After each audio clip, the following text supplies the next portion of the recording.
Belonging improves performance. Continuing from part 1. So what if you don't feel like you belong? What if the trust isn't there? First, focus on what you can control.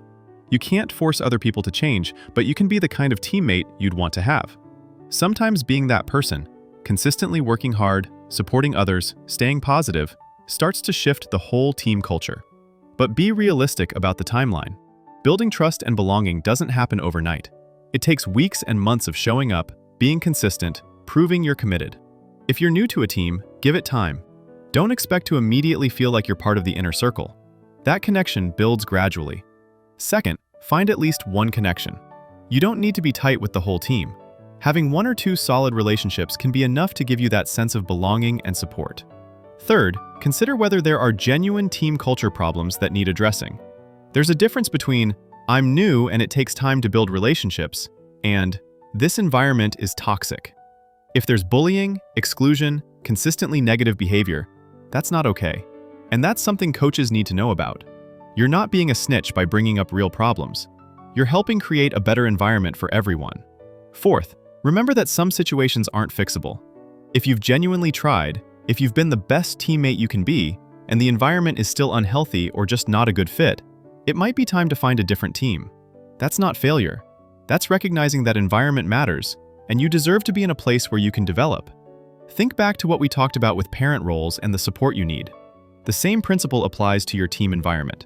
You need a place where you feel safe to make mistakes, where you can be yourself, where people have your back. And remember what we discussed about identity. You're more than your sport. If your team environment isn't great, that's disappointing, but it doesn't define you. You have value beyond this one team, this one season. Now, let me tell you about an athlete who didn't feel like he belonged on his team. He wasn't close with many teammates, didn't get much playing time, felt like he was on the outside. But instead of getting bitter or negative, he decided to be the best teammate he could be anyway. He worked hard in practice. He cheered enthusiastically from the bench. He helped younger players. He stayed positive. It took months, but slowly, teammates started noticing. They started appreciating his attitude. They started including him more. And by the end of the season, he'd built real relationships and earned genuine respect. Not because of his playing time, but because of who he was as a teammate. That's the power of controlling what you can control. Here's something else to think about. The relationships you build in sports, with coaches, with teammates, these often become some of the most meaningful relationships in your life. Years from now, you might not remember specific games or scores, but you'll remember the people you went through it with. The coach who believed in you when you didn't believe in yourself. The teammate who had your back during a tough time. The bonds you formed through shared struggle and shared success. Those relationships matter.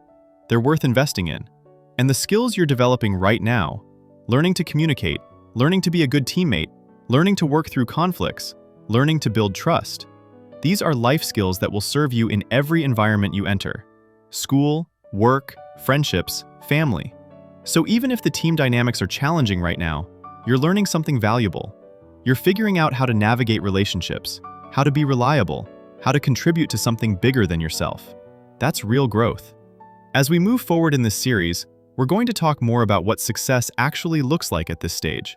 And part of success is learning to be in healthy relationships with coaches and teammates.